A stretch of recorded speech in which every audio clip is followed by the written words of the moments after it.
Na na na na na na na.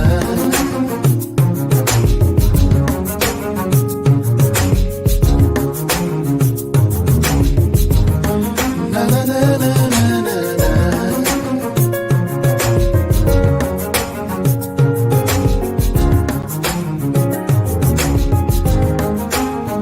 Come and try me, see if you find any wicked ways in my heart. You can know me and take away.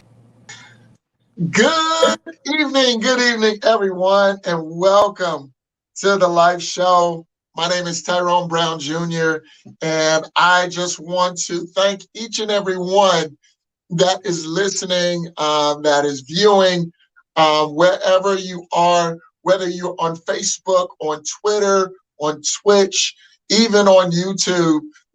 We also have our website, which is www.thelifeshowpodcast.com. And so we have a special guest tonight. Um, Now, he is new to our show, but he is not new to the stage. So, ladies and gentlemen, I want to welcome new to the Life Show podcast, Mark Christopher Lawrence. How are you, sir? Thanks for having me, brother. I'm holding on. Good.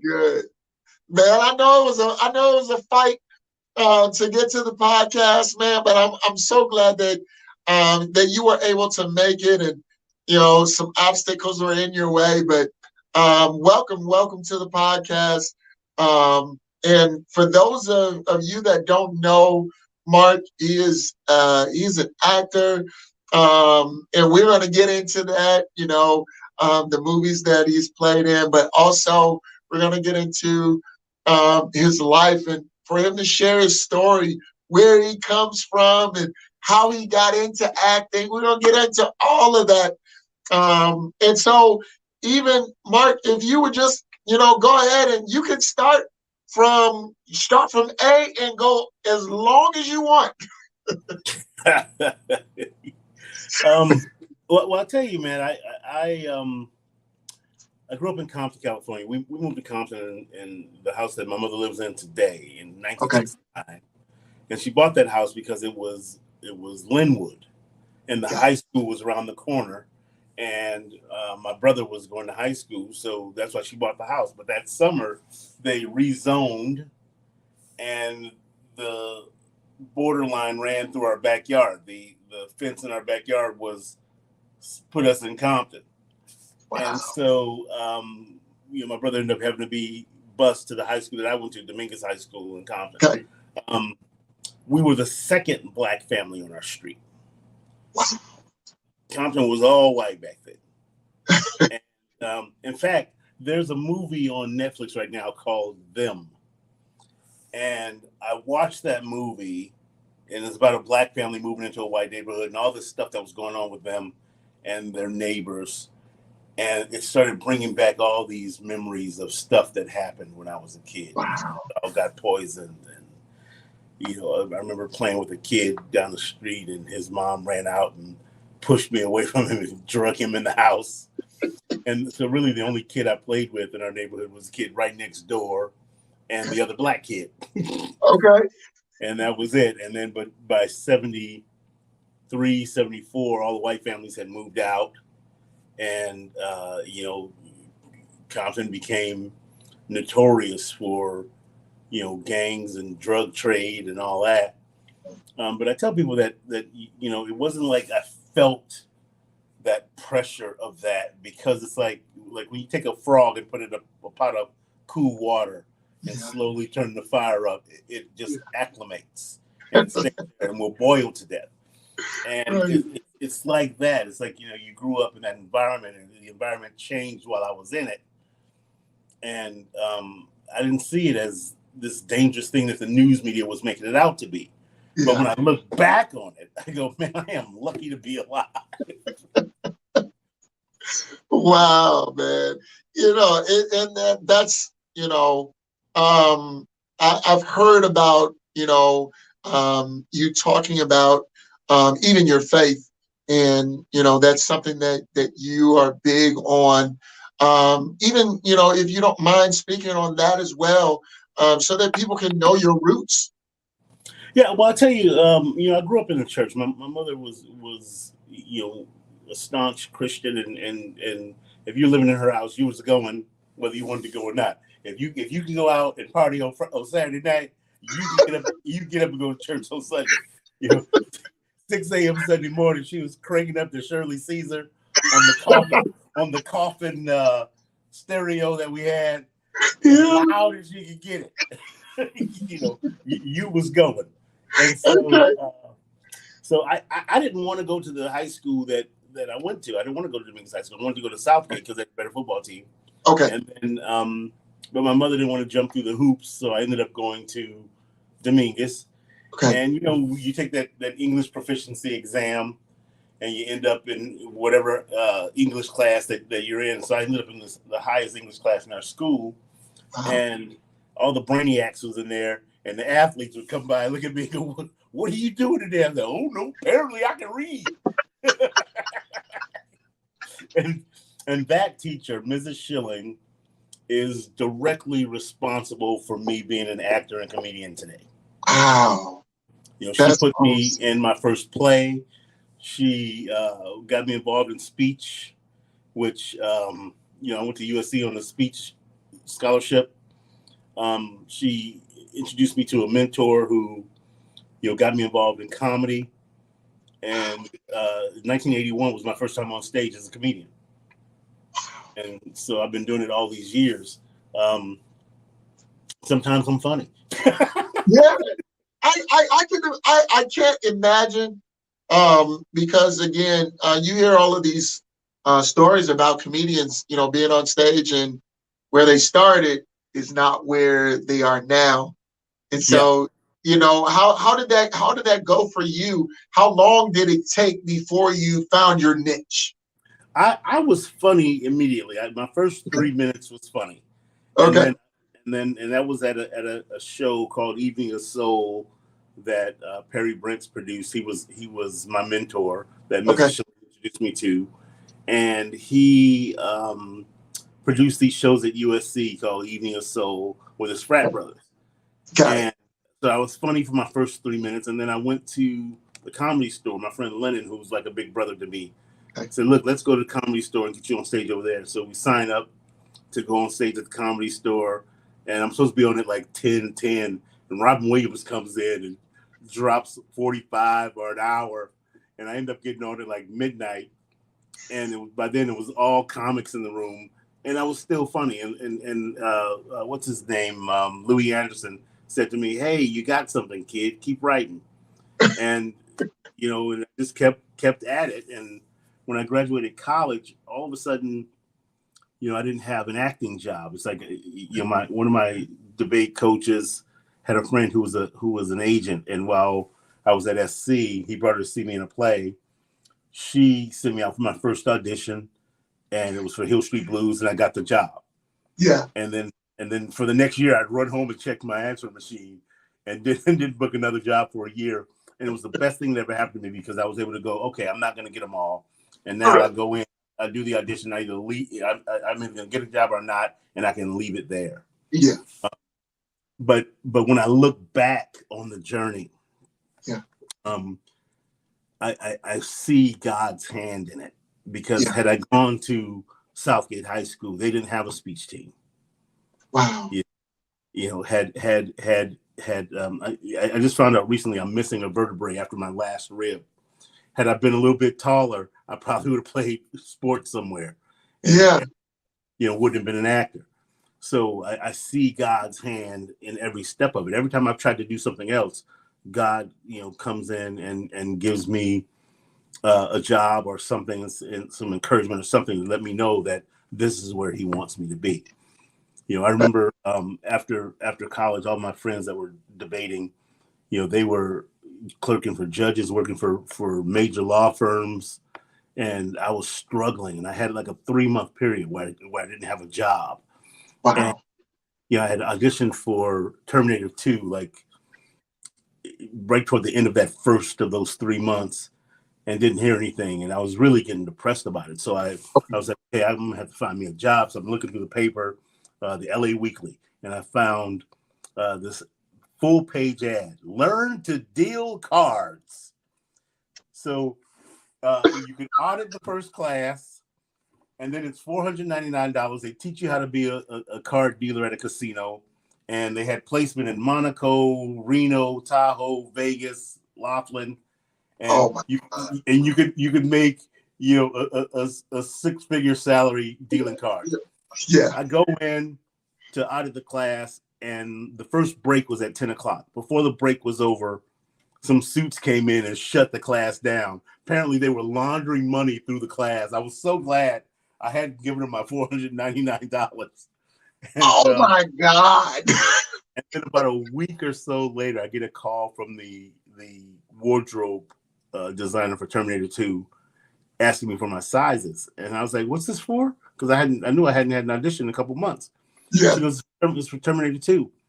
And I said, oh, okay. So I called my agent. I said, hey, the wardrobe designer for Terminator 2 called me to get my sizes. They said, yeah, we're on the phone with her now, with production now. So you're going to be working. And then that's when things started taking off from that point. Oh my God. What was it like to get that call, about Terminator 2 and, being that you didn't hear, I know you said that you were depressed, but what was it like, to get that call? Was it refreshing, or how did you react? It was a huge relief to one, get a job, and then to be involved in such a big movie. And they were very secretive about it. They wouldn't let you take the script out. If you wanted to read it, you had to come to the office and read it. If you wanted the material that you were reading for the audition, you had to come either the day before or come early that day and work on it and then do your audition. And so I went the day before and read it, and then read the material for the audition. I stayed there like 3 hours working on everything. And then I came early the next day and worked on the material some more, and then auditioned. But it was only a couple of lines, so it wasn't like a hard thing, right? And so they're like, okay, when they cut the deal, they said it's going to be, a couple of lines. He'll probably work 2 days, 3 at the most. So we're going to book him for a week, just in case. 6 weeks later, I'm still on the film. And James Cameron would go, hey, what would you say right here? And I'd say something. He'd go, all right, come on. And next thing you know, I had another line in the movie. Wow. So your role pretty much expanded as like God. It seemed like God gave you favor, and your role expanded from just a couple of days to 6 months? 6 weeks. I worked 6 weeks, and then I came back and did another 2 weeks of pickup shots, and then came back and did another couple of weeks of looping, as they call it. Got it. Total 10 weeks on that thing. And at the time, it was the most money I'd ever made on a film, and I was so excited about it. And then I remember when, the company Carolco was about to go under. Sure. Because they spent $210 million on this film, and first weekend they didn't make that money back. Yeah. And then so all the unions were like, hey, we're not going to pressure you. We'll give you some time to pay your residuals. And so a year later, when the residuals started coming in, I remember that first check came in. I opened it up, and I had never seen a check that big before in my life. And I sat down and went, wow, this is great business. So, being in acting and transitioning from sports, what was in that transition? Let's go back a little bit to talk about even your transition from football into now acting. What was that interchange? It was easy because when I was in high school, I played center. Okay. And by the time I got to college, I was too small to be a center. I think I was like 189 pounds or something like that. And I went to San Diego State my first semester and was total fish out of water. I went from student body president, captain of the football team, captain of the wrestling team, president of the speech team, to the only black guy in all my classes. Wow. And so I told my mother, I said, I got to come home. I said, I'm lost here.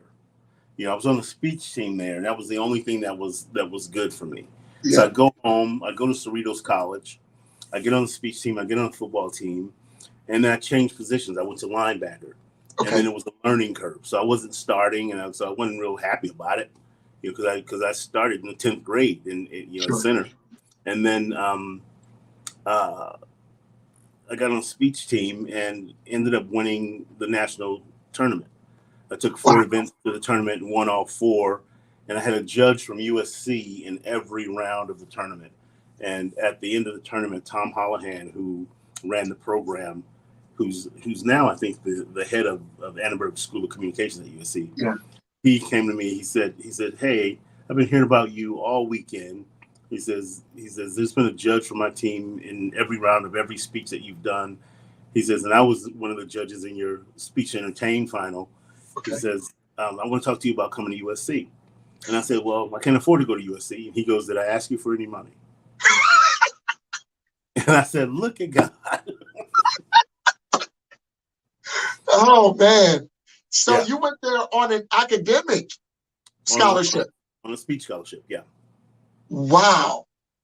And here it is. You were really wanting to play football. Is that correct? I wanted to, but I walked. I remember during the spring ball, I walked out there and watched. And the first day of spring ball, and Junior Seau came running out of the locker room, and then he ran over here and talked to somebody. Then he ran over there and talked to somebody. Then he ran a bunch of plays. Then he ran over here. Never stopped running. And I went home that night. I told my mother, I said, "Hey, I'm done with football." She goes, "Why?" I said, "This is a Samoan dude playing my position, and there's a big brother on the bench behind him." I said, "I don't think I can even beat the water boy." So that was it. That was it. You wind up going to or accepting the scholarship from USC for speech. Yeah. And then your life transitions from there. Yeah, I had one of my coaches was friends with the agent, and he brought her to see me in a play. The very first play I did at USC was on the main stage. Okay. And she gave me her card, said, "Come and see me." And a couple of days later, I went to see her, and she signed me. And I didn't have any money, so I didn't have pictures, and so she actually paid for my pictures. Wow. And I used those pictures for 11 years. And finally, one of my agents said, "You should probably get some new pictures. Although you look the same, it's just we've been using them for so long, it's time." I was like, "All right." That's really good. Really good. And so, I mean, going into, from, your acting career in Terminator 2, then were there any other movies outside of Terminator 2 that you were really into? I think Terminator was my first big picture. I had done a lot of little parts, like my first audition was Hill Street Blues, and then a year later I booked Caddyshack 2.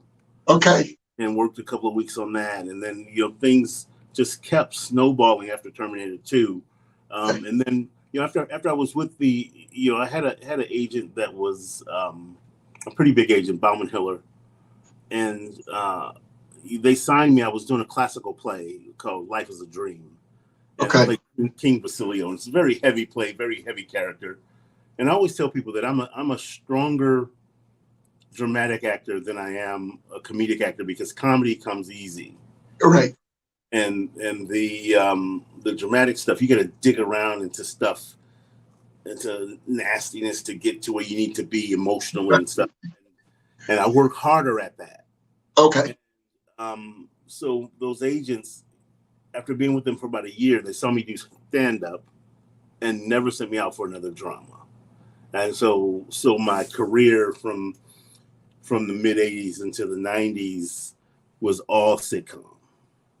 So I did so many sitcoms. I probably worked on every sitcom out there. Wow. And so whether sitcoms were they more, your kind of your base of where you were comfortable, or were you always gearing towards the big picture, which was movies? Well, for me, it was as an actor, you just want to work, right?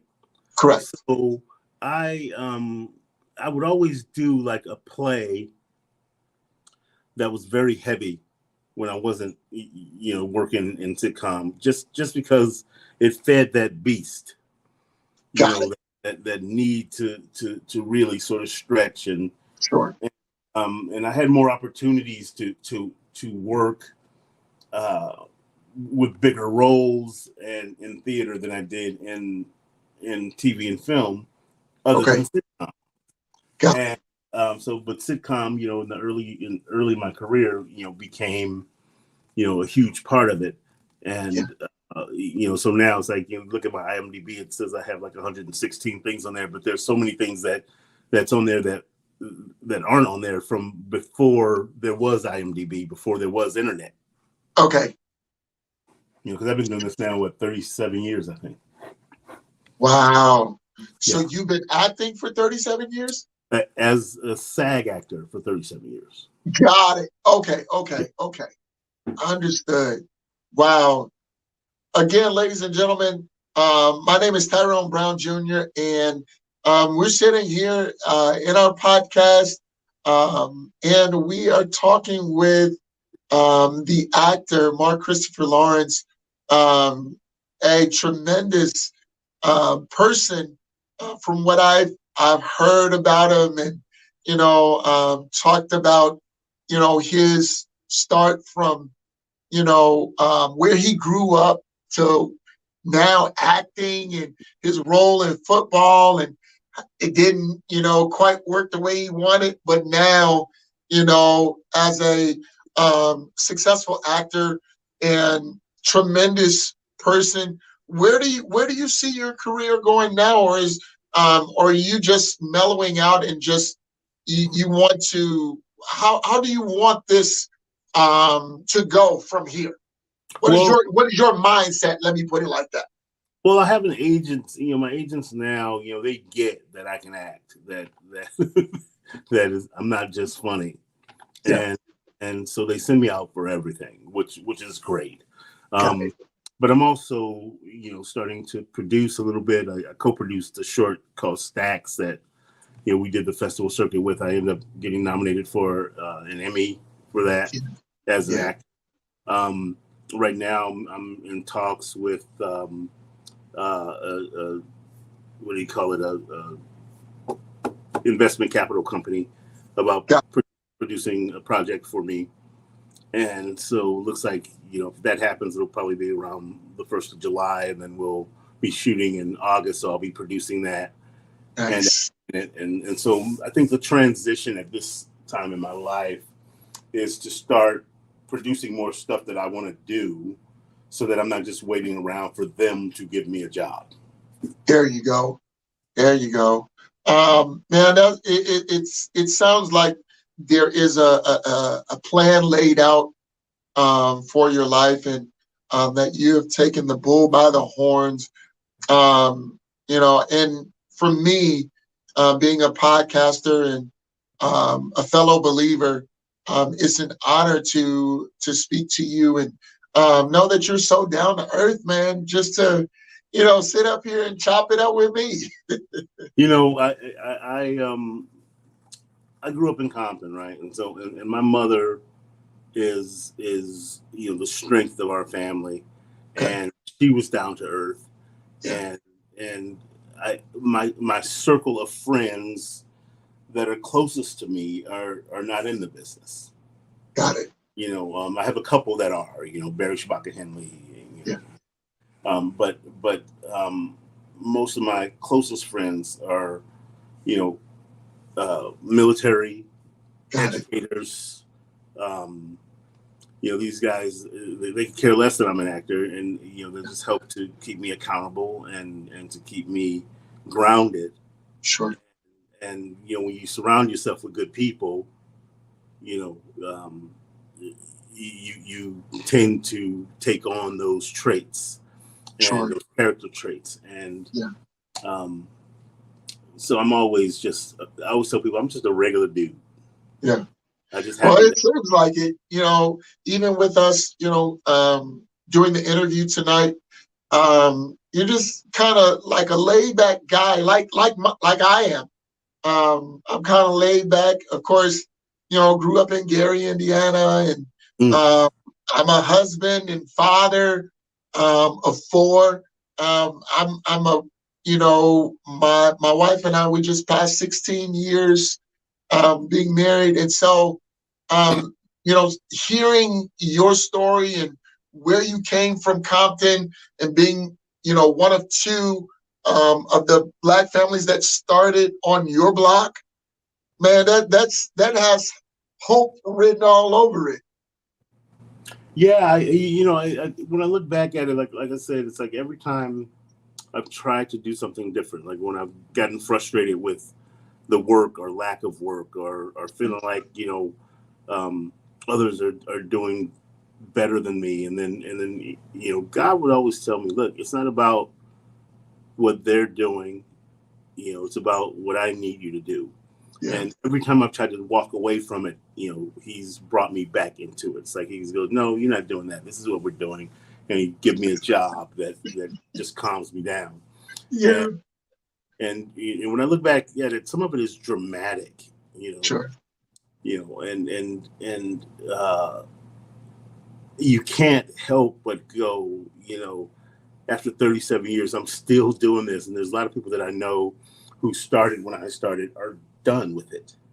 Right. And I'm still at it. And maybe I'm not where I'd like to be, sure, but I'm where a lot of people would love to be. There you go. And so now that I'm content with myself, it's now about, for me, it's about helping other people.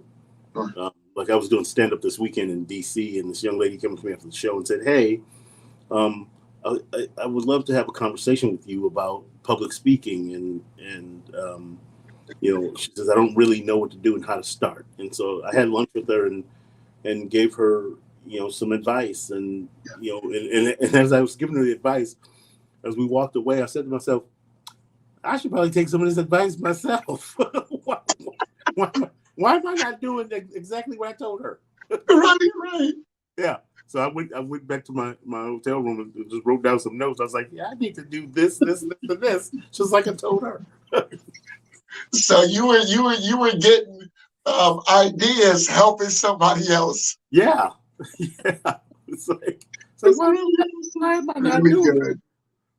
Man, I love your spirit. I love the way that that you move and that you've operated. You don't find many actors like you, and I've come across quite a few in the podcasting business. Some of the people that I've met, they and not shaming anyone, because that's their that's how they, I guess, made their mark. But they were arrogant, kind of prideish. And I understand that to some degree, that's how they had to be in order so people wouldn't take advantage of them. Yeah. But I honor your humility, and that says a lot about your character. The way I look at it is that if somebody asks me for a picture, somebody asks me for an autograph, I take the time to do it, because without fans, sure, I don't have anything. And it costs me nothing to take a second and take a picture with somebody. Right. And as far as being humble, the Bible requires us to. Yeah, definitely. I'd rather be humble than get humbled. Oh, wow. That's humiliation. You know what I mean? It's like getting humbled could be devastating to you.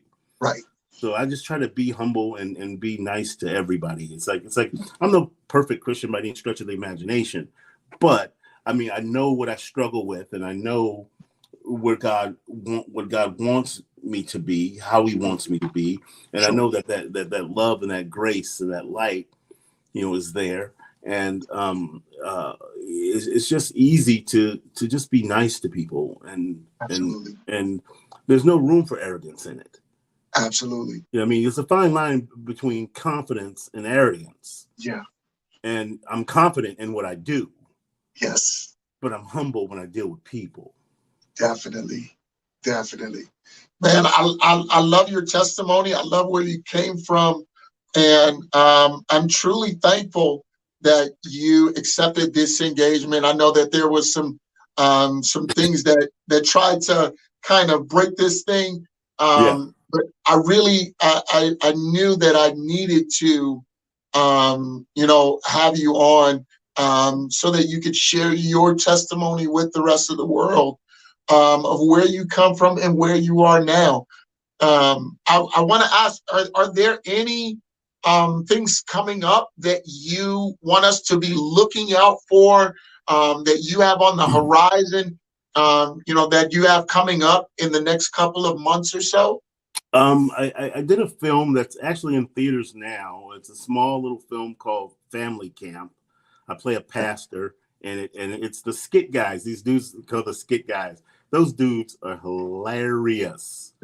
And so that movie is already, in the books, in the can, and rolling.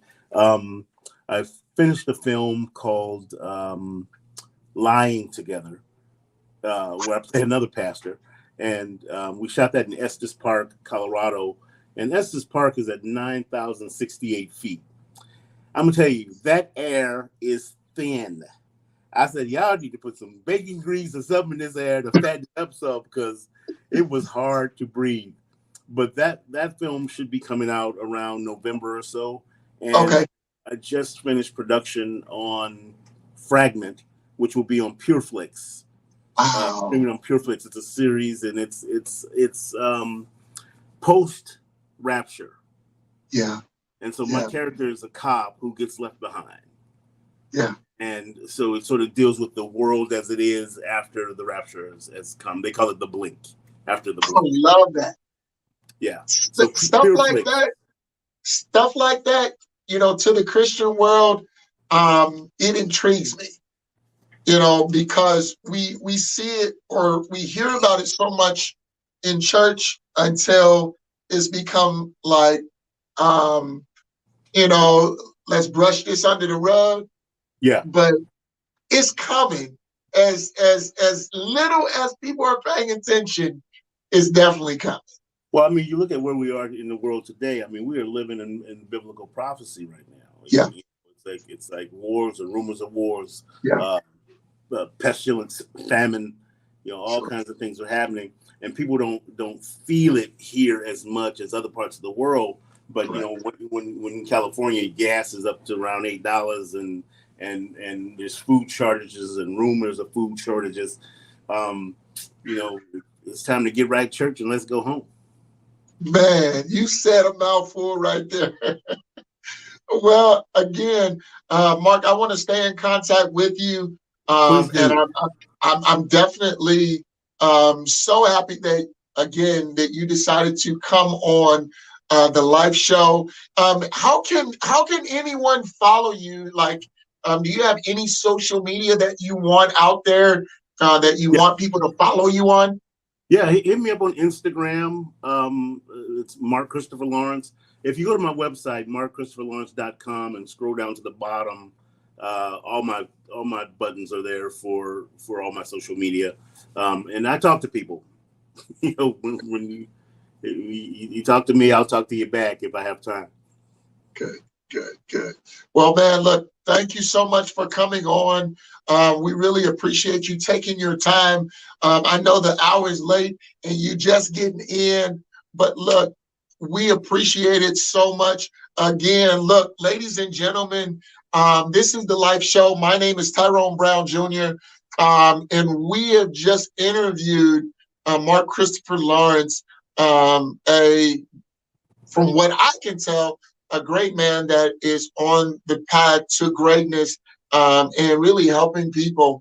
And so, again, thank you so much. Look, ladies and gentlemen, the Life Show podcast, look us up. Look, go to Instagram. You can go to Twitter. You can go to Facebook. You can go to YouTube, Twitch. all of those social media platforms and follow the Life Show podcast. All right.